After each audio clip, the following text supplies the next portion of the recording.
Este día, de la ciudad de Monterrey, Nuevo León, México, el pastor Natividad Ramos continuará con la carta del apóstol Pablo a los Romanos, en el capítulo 4, hablando de la justificación de Abraham por la fe y no por las obras. Y ahora, estos micrófonos son suyos. Gracias mi hermana Elizabeth Adriana. Gracias, hermano Isaí, por esta bendición de participar con nuestros hermanos de muchas partes del mundo. Y lo hago con gozo, con reverencia, porque ha sido un privilegio participar hablando de estas cuestiones tan profundas de la fe, expresadas particularmente en esta carta que el apóstol Pablo escribe a la iglesia de Roma, una iglesia a la que privilegió, dándole esta joya de gran precio, que fue la carta que tuvo un papel muy importante en la Reforma. Por lo tanto, ni un paso atrás a la Reforma, mis hermanos. Muy bien, pues usted sabe que hemos estado hablando sobre estas cuestiones en este caso de cómo fue justificado Abraham, para ver cómo somos justificados todos los creyentes, porque él es el modelo de cómo es la justificación. Pero voy a leer el capítulo 4, desde el versículo 14 hasta el versículo 25, que es donde habremos de tener nuestra participación. Mire lo que dice el apóstol Pablo: porque si los que son de la ley son los herederos, pues vana es la fe y anulada la promesa. Porque la ley obra ira, porque donde no hay ley, tampoco hay transgresión. Por tanto, es por la fe, para que sea por gracia, para que la promesa sea firme a toda simiente. No solamente, observe, al que es de la ley, mas también al que es de la fe, como si se tratara de dos apartados distintos. El apóstol Pablo dice los que son de la ley, y luego los que son de la fe. Pero de la fe de Abraham, el cual es padre de todos nosotros, como está escrito, que por padre de muchas gentes te he puesto delante de Dios, al cual creyó, el cual da vida a los muertos y llama las cosas que no son como las que son. Él creyó en esperanza contra esperanza, para venir a ser padre de muchas gentes, conforme a lo que le había sido dicho: así será tu simiente. Y no se enflaqueció en la fe, ni consideró su cuerpo ya muerto, siendo ya de casi 100 años, ni la matriz muerta de Sara. Tampoco en la promesa de Dios dudó con desconfianza, antes fue esforzado en fe, dando gloria a Dios, plenamente convencido de que todo lo que le había prometido era también poderoso para hacerlo, por lo cual también le fue atribuido a justicia. Y no solamente por él fue escrito que le haya sido imputado, sino también por nosotros, a quienes será imputado, esto es, a los que creemos en el que levantó de los muertos a Jesús, Señor nuestro, el cual fue entregado por nuestros delitos y resucitado para nuestra justificación. Muy bien, usted sabe que el apóstol Pablo, o al apóstol Pablo, se le ha impuesto una tarea de muy alto nivel.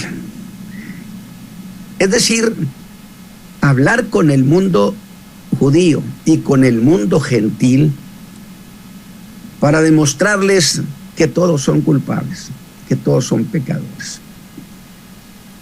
Lo que significa, como dijo Pablo, como está escrito, no hay justo ni aun uno. Y si no hay justo ni aún uno, esto implicaría que Dios revisó, examinó en toda la tierra a toda la raza humana. Revisaría el alma de los gentiles y no encontró uno solo, no fue encontrado justo. Y justo en los términos de los que Pablo está presentando por las obras, por los méritos. Luego entonces Dios voltea a examinar al mundo judío y de nuevo pasa lo mismo, no encuentra a uno solo y queda escrito: no hay justo ni aún uno. Pero esa cuestión plantearía otra, es decir, ¿cómo se justificará el hombre con Dios? Y una pregunta de la que ya hemos hablado, pero que quiero repetirla, porque conviene tener muy claro estas cosas. Si se guarda la ley, ¿se puede ser salvo? ¿O se puede ser justificado por la ley? Definitivamente que sí se puede. ¿O no dice la Escritura, Dios dijo, haz esto y vivirás, cuando les entregó la ley? Hazla y tendrás vida. ¿Acaso no le preguntó aquel joven a Jesús, ¿qué debo hacer para tener la vida eterna? Y Jesús le dijo, guarda los mandamientos. Entonces, categóricamente, la Biblia sostiene que si alguno guarda la ley en todo, por supuesto que sería justificado. No se preocupe de lo que acabo de decir. El problema es que no hay quien pueda guardar la ley. Luego entonces eso de por sí mismo significaría que por la ley, por las obras de la ley, nadie se podría justificar, porque nadie puede guardarla en su totalidad. Y eso precisamente nos ha traído a esta cuestión, donde yo mencionaba que el apóstol Pablo en el capítulo 4 hace un cambio de estrategia. Lo dije en la enseñanza pasada. Y echa mano ahora de una de las personas más veneradas, por no decir la más venerada del judaísmo, que era el padre Abraham, a quien la Escritura le llama el padre de los creyentes. De tal manera que Abraham recibió promesa. Y esto nos ha llevado al fondo de la cuestión. ¿Quién garantiza la firmeza de las promesas que se reciben por la fe? Y Pablo nos ha de llevar al terreno de lo absurdo. Pensar que Abraham recibió promesa alguna relacionada con la ley, dije, sería extemporáneo, por la razón sencilla de que cuando Abraham fue justificado, la ley todavía se tardaría más de 430 años en ser dada en el monte del Sinaí. Consecuentemente, no pudo ser justificado por la ley. Dije, tampoco pudo ser justificado por la circuncisión. Porque en el capítulo 15, Abraham menciona que fue justificado. Y hasta el capítulo 17 recibió la circuncisión. Y Pablo aquí, en lo que vamos a leer, va a ser categórico diciendo que no fue justificado por la circuncisión. No podía ser. Ya estaba justificado siendo incircunciso. Y esta es una de las cosas como que yo no sé por qué duele reconocerla. Abraham era un incircunciso cuando fue justificado. Lo que establece un patrón que los incircuncisos sí pueden ser justificados siempre y cuando a la manera de Abraham le crean a Dios, para que entonces por la fe se dé la justificación en el hombre. Porque si Abraham fue justificado por la fe, entonces todos los creyentes han de ser justificados de la misma manera. No puede Abraham tener un suceder y los hijos de Abraham, los creyentes de todos los tiempos, tener un suceso distinto. Abraham es el modelo.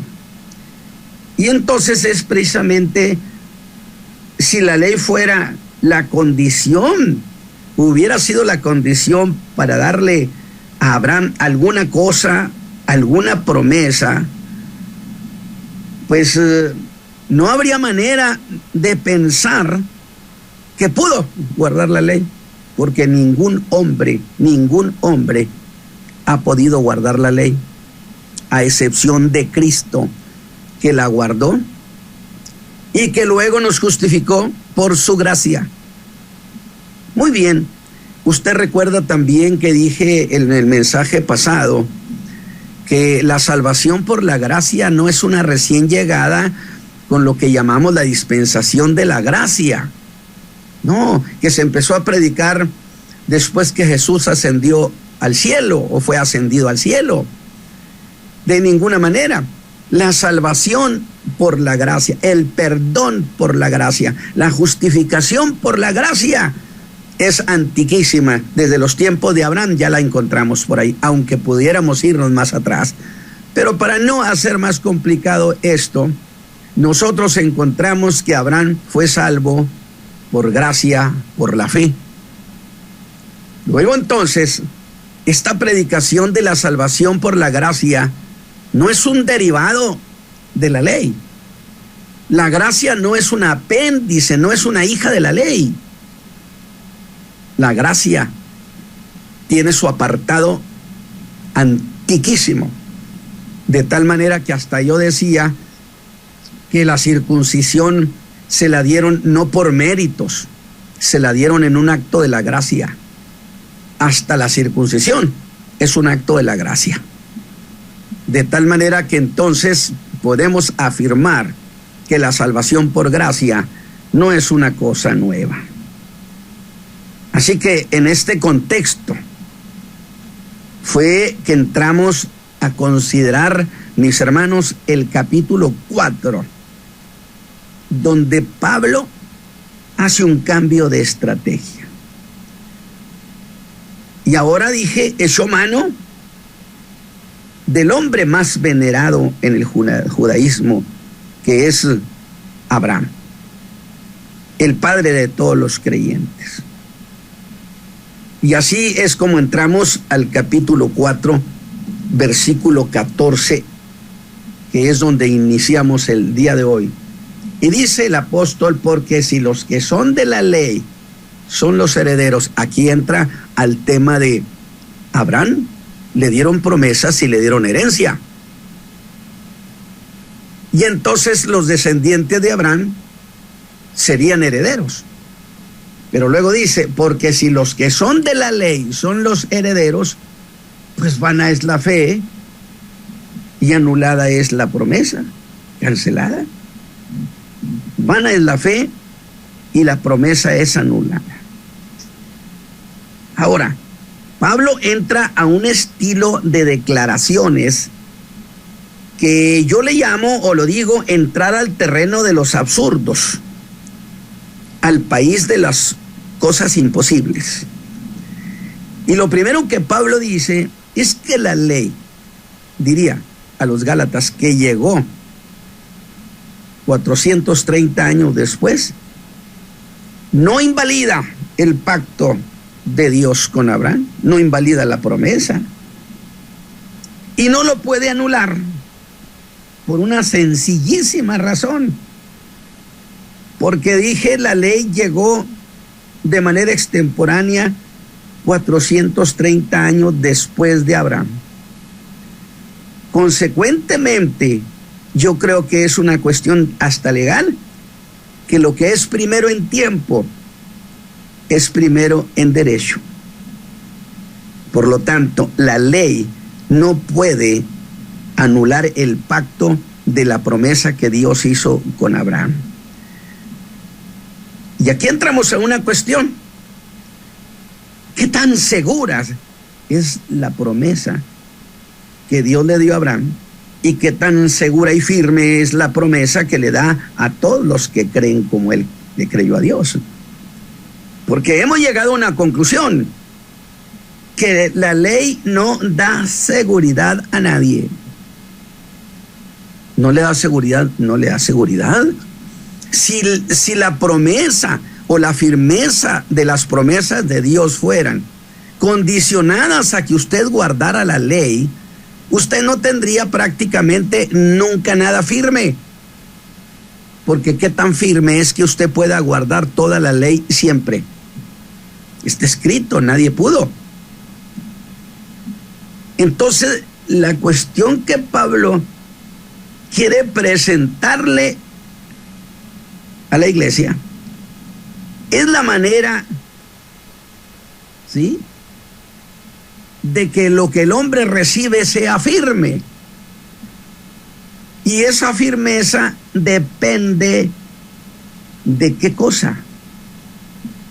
Es decir, la promesa de Abraham era una promesa firme porque era firme. ¿Qué cosa la sustentaba y de qué dependía para que fuera tan firme la promesa? Porque si es por la ley, indiscutiblemente esa firmeza estaría siempre en entredicho, porque el hombre, respecto al guardar la ley, invariablemente estaría en entredicho porque no es capaz de guardar la ley. Entonces, si el guardar la ley sustentara la firmeza de la promesa, entonces la promesa nunca tendría esa seguridad. Si la ley exige guardarla, entonces, mi hermano, la espada de la inseguridad estaría siempre sobre la cabeza de ese dicho creyente. Pero si quien dará garantía de firmeza a la promesa es la fe, entonces el alma puede decir que está segura. Esa es la cuestión que el apóstol está planteándoles aquí a los hermanos. La firmeza de la promesa. La firmeza de la promesa se debe al creerle a Dios. Y es aquí donde el apóstol Pablo plantea que todo creyente tiene que ser justificado y recibir las promesas a la manera como Abraham las recibió. Porque esta es la cuestión que Pablo está planteándole a los judíos. Muy bien, señores, ustedes dicen que la salvación es por la ley, que las obras de la ley. Muy bien, pues entonces traigamos a nuestro padre Abraham para que nos diga cómo fue el justificado. Porque si él es el padre de los creyentes, no puede sucedernos de manera distinta a como le sucedió a él. Porque dijimos, el apóstol Pablo empezó diciendo en el capítulo 4, que pues diremos, ¿qué halló Abraham nuestro padre según la carne? ¿Qué halló? No halló nada. La noche que el Señor lo justificó, Abraham era el hombre que se había desplomado anímicamente, el hombre que le dijo a Dios, estoy con las manos vacías, no tengo nada, ni siquiera tengo un hijo. Y el mayordomo es Eliezer, el de Damasco. ¿Qué me has de dar? Y esa noche fue cuando en medio de esa insolvencia de Abraham, cuando se dice no tengo nada en la mano, qué precioso es cuando el hombre se presenta a Dios así y le dice a Abraham, sal de tu tienda cuenta las estrellas. Abraham intentó quizá contarlas y dijo, no puedo, son demasiadas, hacer un cielo estrellado, imposible. Bueno, Abraham, así será tu simiente. Me estás diciendo que no tienes hijo, que no tienes heredero, pues yo te voy a dar heredero y va a descender de ti una enorme nación. Y Abraham, emocionado, le creyó a Dios. Y dice que por haberle creído a Dios, el 15:6 del Génesis, le fue imputada justicia. De tal manera que la promesa de Abraham es inmutable. Y las circunstancias que haya en el mundo el día de hoy o mañana no cambiarán jamás la promesa que Dios le hizo a Abraham sobre su pueblo. No habrá quien pueda echar por tierra la firmeza.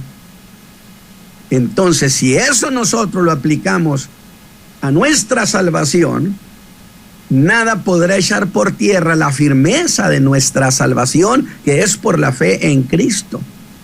Dijo Pablo, ¿quién me podrá separar del amor de Dios que es en Cristo Jesús? ¿Quién? Absolutamente nadie.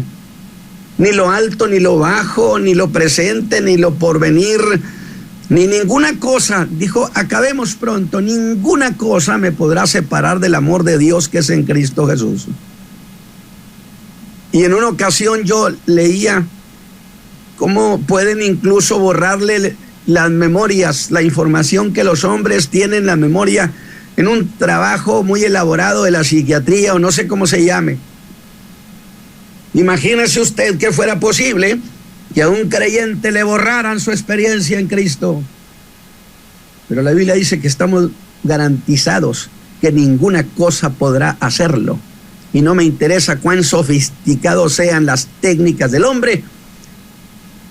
Lo que Dios puso en el alma, puso su Espíritu Santo en nosotros, de ninguna manera podrá ser borrado ni quitado. Esto quiere decir que nuestra salvación es firme y está garantizado. Es aquí donde Pablo plantea que todo es a la manera de Abraham. Así que la firmeza de nuestras promesas debe ser tan firme como las promesas que le fueron hechas a Abraham.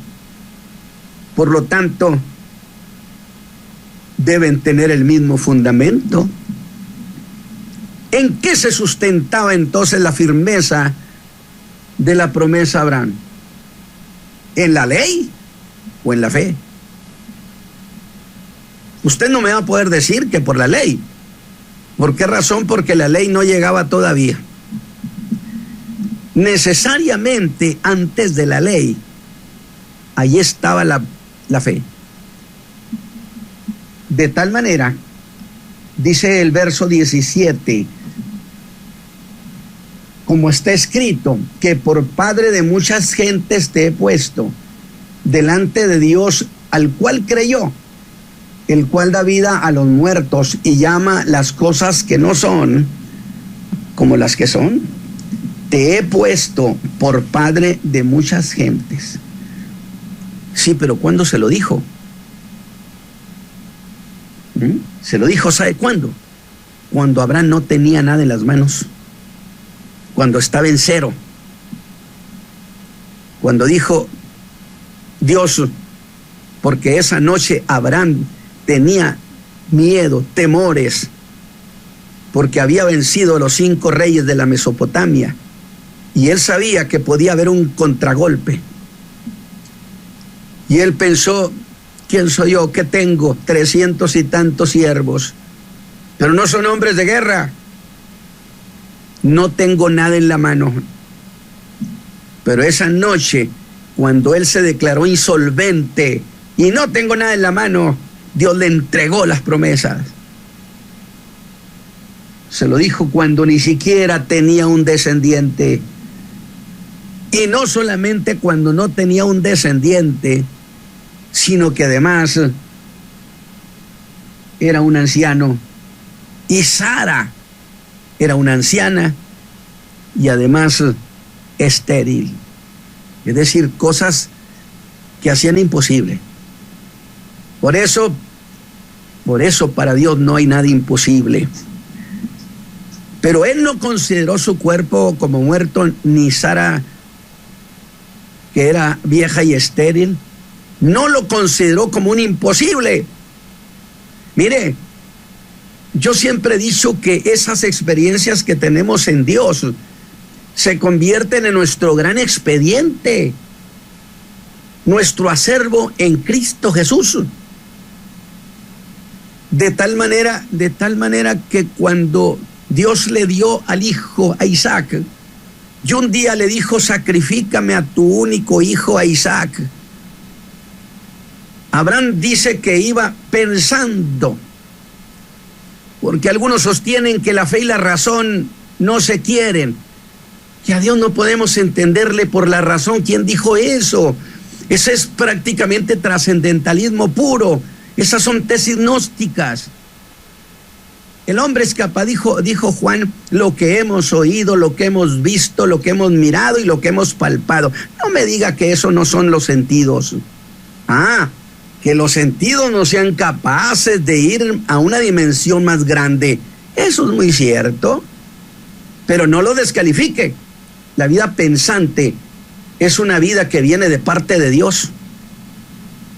Definitivamente hay que considerar esta clase de declaraciones porque son venas del gnosticismo, del trascendentalismo, particularmente trascendentalismo norteamericano, que entró a los Estados Unidos allá por los años 1830 y que luego se habría de traducir a través de Ralph Waldo Trine, nieto de aquel que había sido el fundador del Emerson College, y que se lo tradujo al hermano Kenyon, que percibió y asimiló ese famoso librito instructivo de Ralph Waldo Trine, Armonía con el Infinito, que si usted oye las declaraciones de los del movimiento de fe, no son distintos a las declaraciones de ese gnóstico trascendentalista.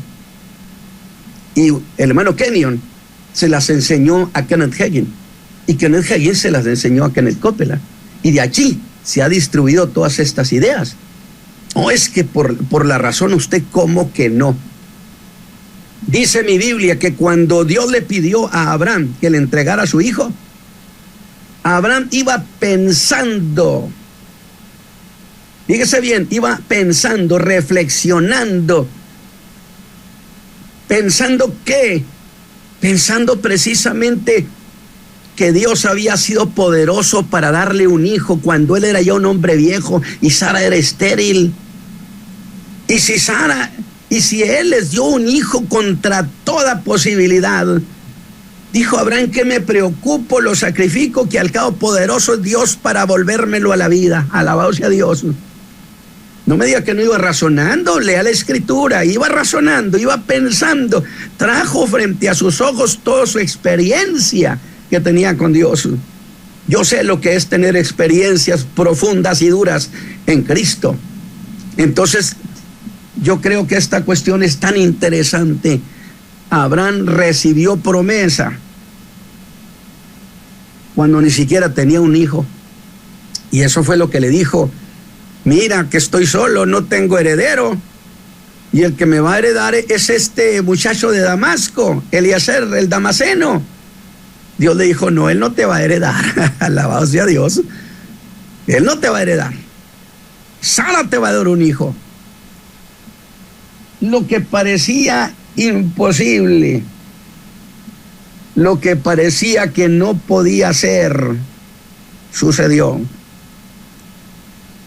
Y fue porque Dios lo prometió. Y aquí es donde entramos, fíjese usted, a esos ofrecimientos y esas dádivas, vaya la redundancia, que Dios da por gracia. Abraham no se lo ganó por méritos, sino que Dios en su gracia le dio promesa sin condiciones. El acto de gracia por el simple hecho de ser cosas que Dios promete por sí mismo. ¿O no dice la carta a los hebreos que el que es menor jura por el que es mayor? Y que Dios, no encontrando a alguien mayor que él por quien jurar, juró por sí mismo. Dice Pablo, por lo cual son dos cosas en las cuales es imposible que Dios mienta. ¿Cuáles dos cosas, Pablo?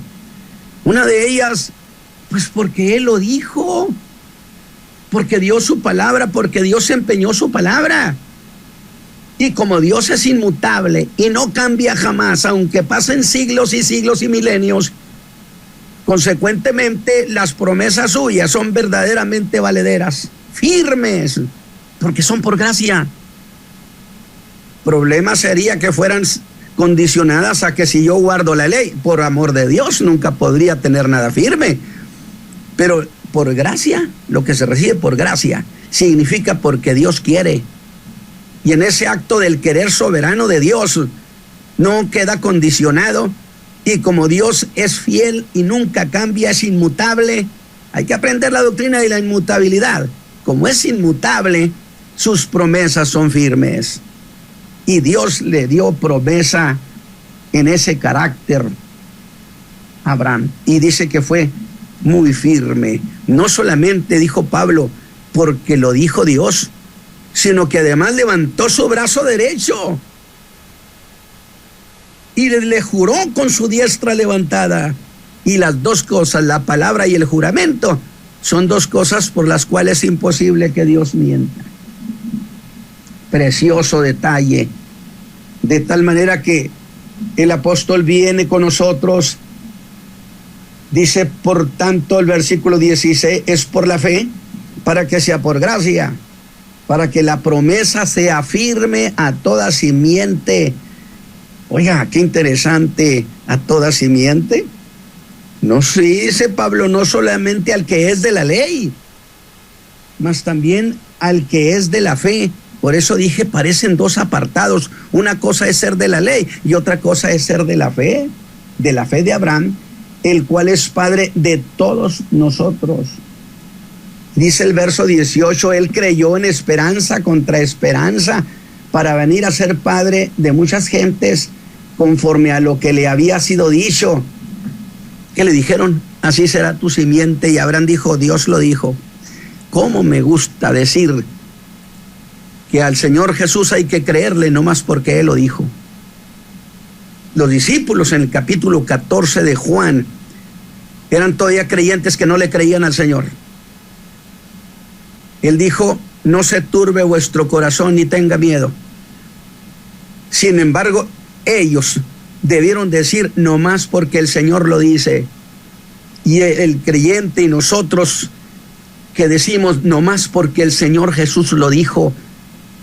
Y eso me sirve a mí. Yo he experimentado en tiempos de profunda tristeza y dolor. ¿Cuánto vale creerle al Señor? Por supuesto, y lo digo con plena conciencia. Abraham quiso, por cierto, en un momento dado, quiso darle interpretación a las cosas. Pero luego reacciona. Y Pablo presenta dos cosas, dos actitudes. Usted me va a decir, ¿cuándo Abraham quiso interpretar? ¿Cómo no? Cuando Dios le dijo que iba a tener un hijo, se rió y dijo, ¿siendo viejo? No me diga que no está tratando de explicar y entender el por qué. Y Sara peor todavía. Ella le dio mucha risa, porque escondida detrás de las cortinas estaba tratando de saber qué hablaba ese visitante con Abraham. Y cuando le dijo que iba a tener un hijo, pues la viejita se rió pensando, bonita me voy a ver. Alabado sea Dios. Dios de los imposibles. De tal manera que dice que Abraham se rió. Pero déjeme decirle algo. Yo quiero entender el reír de Abraham. Ese reír sabroso. Cuando le llamamos, se rió muy sabroso. Es decir, con el gozo de que eso iba a suceder, de que no se iba a ir sin descendientes. Y se asombra y pregunta, pero ¿cómo será eso? Pero el caso de Sara, donde por haberse reído de manera parecida a Abraham y haber hecho una pregunta igual, incluso fue reprendida por Dios. Indiscutiblemente había diferencia en el reírse. El reírse de Abraham era una satisfacción. Usted sabe lo que es reírse sabroso, ¿verdad? Alabado sea Dios. Se rió con una sabrosura, pensando que Dios le iba a dar un hijo. Qué lindo detalle. Sara fue cuestionante. Incluso cuando Dios le dijo a Abraham, ¿por qué se ríe Sara? Oiga, qué atrevimiento de Sara. Le dice a Dios mismo, no, yo no me reí. ¿A qué, hermana Sara? A Dios mismo le dijo que no era cierto lo que él decía. Dios le dijo, basta, si te reíste, se acabó.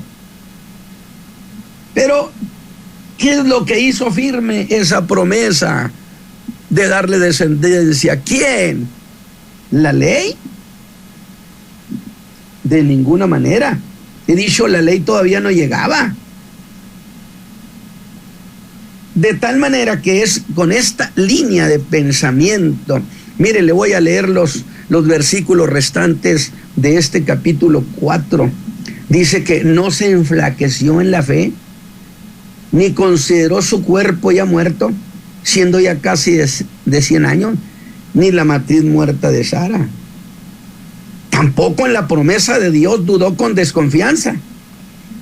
Antes fue esforzado en fe, dando gloria a Dios.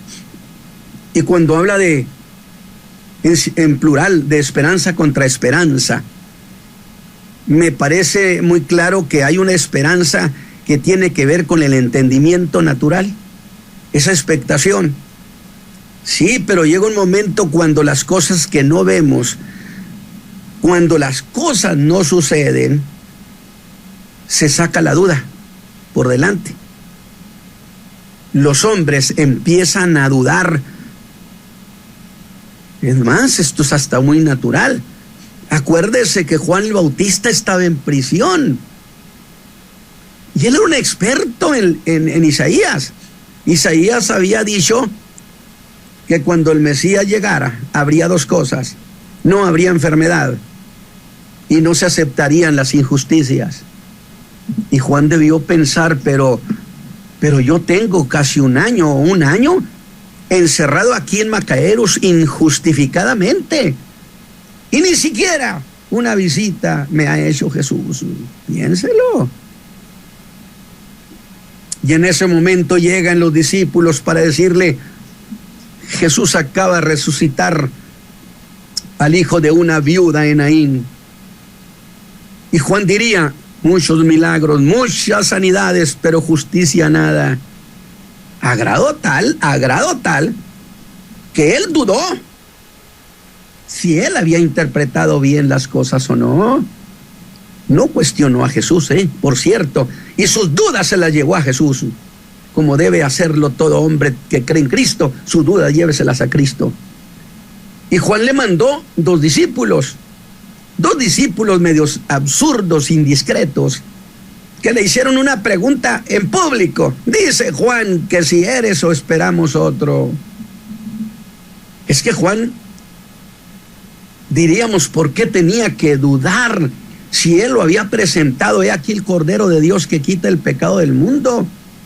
Si a él le dijo el Padre, mira, dice Juan, yo no lo conocía, pero me dijeron, al que veas sobre quien desciende el Espíritu Santo, este es. Y yo vi, pero no habré interpretado equivocadamente las cosas. Juan se cuestionó a sí mismo y dijo, voy a mandar a que Jesús me saque de dudas.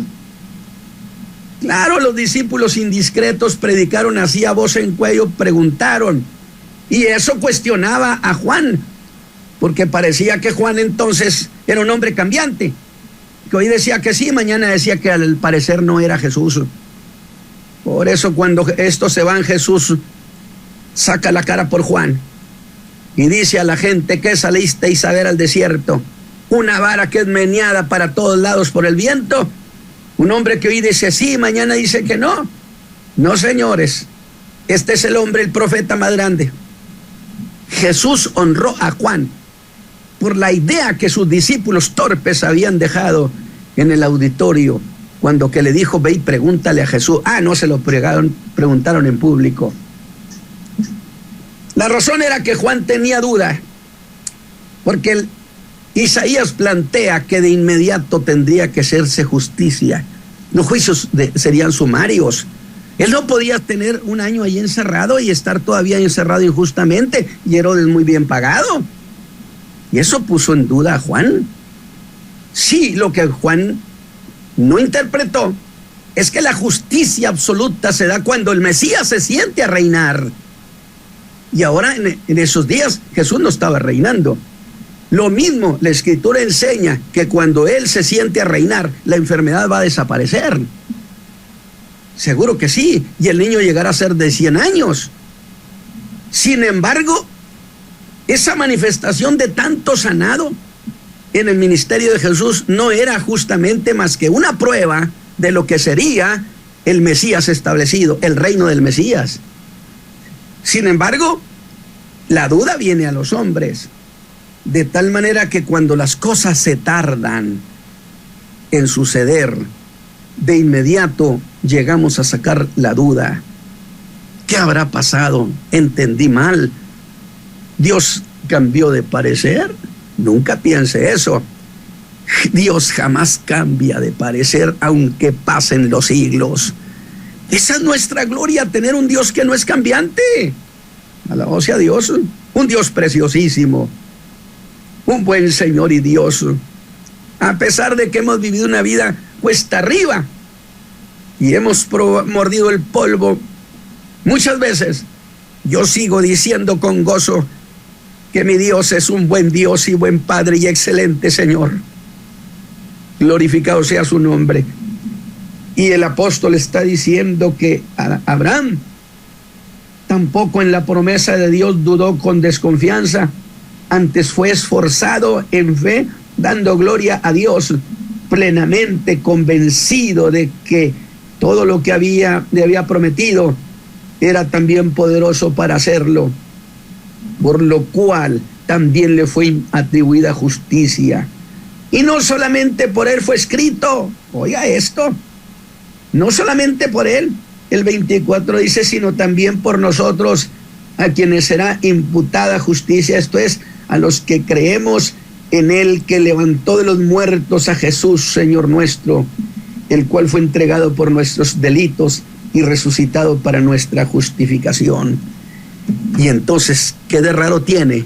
Fíjese bien, ha resuelto el problema de cómo se da la justificación, y entonces entra el capítulo 5, y ahí nos vamos a quedar, por cierto, y empieza diciendo: justificados pues por la fe, tenemos paz para con Dios por medio de nuestro Señor Jesucristo, porque la justificación es por la fe.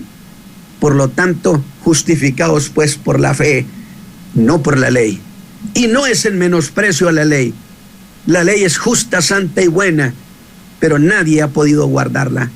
Mis hermanos, mis queridos hermanos, allí nos vamos a quedar esta ocasión, agradeciéndole a Dios la oportunidad de haber platicado con ustedes, dado estas ideas gloriosas, porque la Escritura es un cuerpo de ideas, no es un montón de versículos sueltos.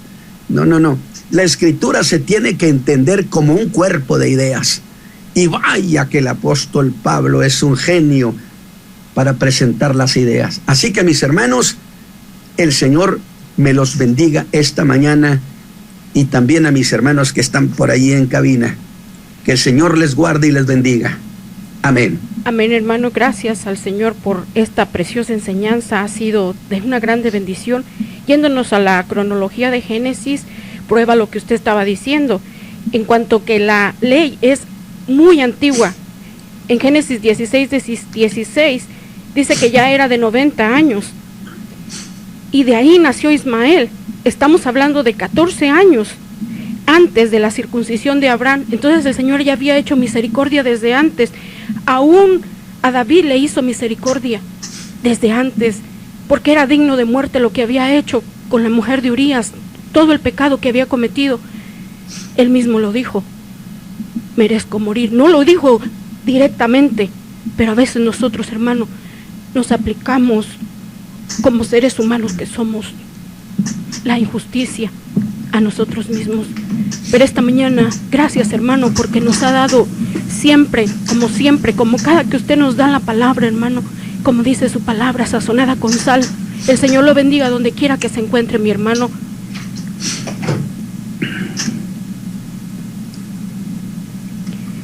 Es un gozo estar escuchando día a día la palabra. Esas palabras y que así sea. Y mira, hermana, yo agradezco tanto cuando los hermanos me bendicen, nos bendicen, porque yo creo en esas cosas, que el pueblo cuando bendice es una plegaria, es una petición a Dios. Gracias, hermano. El Señor lo bendiga, así es, mi hermano. Yo tengo una pregunta, hermano.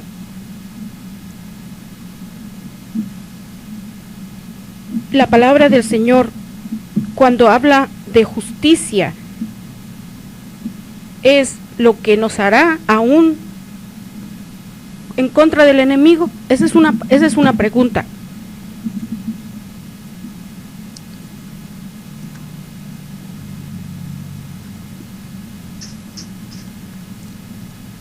Es decir, la justicia que Dios nos da es reconocernos como justos, y esto pone a un lado al diablo, diga lo que quiera. Él puede acusarnos, o no dice la Escritura en Apocalipsis 12, que cuando Cristo ha levantado la iglesia, el diablo también se va para acusar a los creyentes día y noche. Él será un fiscal implacable, por eso dice: no deis lugar al diablo. Sin embargo dice: pero estos le han vencido por la sangre del Cordero y por la palabra de su testimonio. No puede echar por tierra la justificación de Cristo, que está por encima de todas las cosas. Gloria Gracias, a Dios. Hermana. Gloria a Dios por esas palabras, hermano, que nos da esa más confianza de que nosotros tenemos y servimos a un Dios vivo, que nuestro Dios nos justifica por medio de su preciosa sangre, porque su sangre hasta el día de hoy no ha perdido su poder. Le damos toda la gloria y toda la honra al que vive por los siglos de los siglos. Amén. Gracias, mi Dios, por pagar el precio por nosotros. Gracias, mi Señor.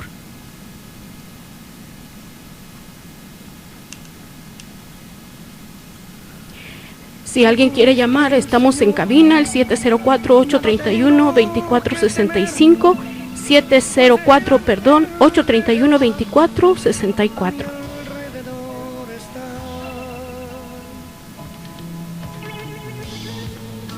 Él me guarda y me dará cada día de su amor, y si llego a resbalar, Él su mano extenderá.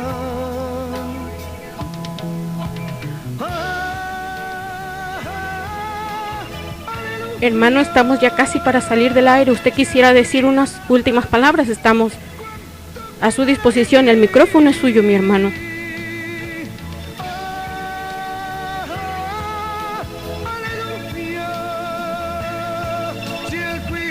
Bueno, solamente para que estas ideas del apóstol Pablo resuelvan muchas cuestiones de los creyentes contemporáneos, donde se está discutiendo innecesariamente que se tiene que guardar la ley para poder ser justificado.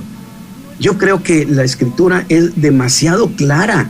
Ya prediqué sobre la carta a los Gálatas, ya expliqué sobre la carta a los Efesios, y ya entramos aquí a la carta. Y yo creo que esto debe quitar las dudas a los creyentes de que si tenemos que judaizar, que en absoluto, y yo le digo categóricamente a los hijos de Dios: no permitan la judaización de la iglesia. No, señores, porque la iglesia no es un apéndice del judaísmo. El apóstol Pablo en Hechos 15 Haga de cuenta que llegó con una tijera quirúrgica y dijo, no, señores, voy a cortar el cordón umbilical. La iglesia no depende del judaísmo. Yo espero, hermano, que estas cosas las hagamos valer en nuestro corazón. Así es, hermano, gracias, porque es verdad. El ser humano, nosotros conocemos una familia que se judaizó, y la verdad, hermano, que hablando con ella, están ofreciendo todos los sacrificios antiguos. Estamos, tenemos una llamada, adelante. Adelante, el Señor le bendiga. Dios me los bendiga. Amén, hermano. Tenemos un minuto, amén. Sí, me gusta esa palabra que dijo el pastor Natividad Ramos, así es, la iglesia no tiene que judaizarse, porque acuérdese que Jesucristo vino a los suyos, que eran los judíos, pero no lo recibieron, y si vino a ellos es porque no estaban bien. Entonces la iglesia no se puede judaizar porque no está bien. Amén.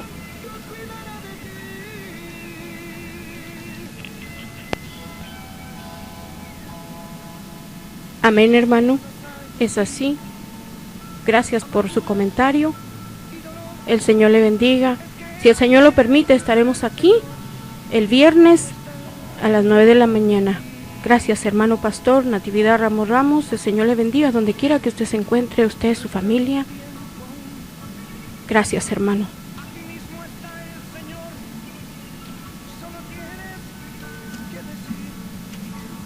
Muchas gracias, mi hermano.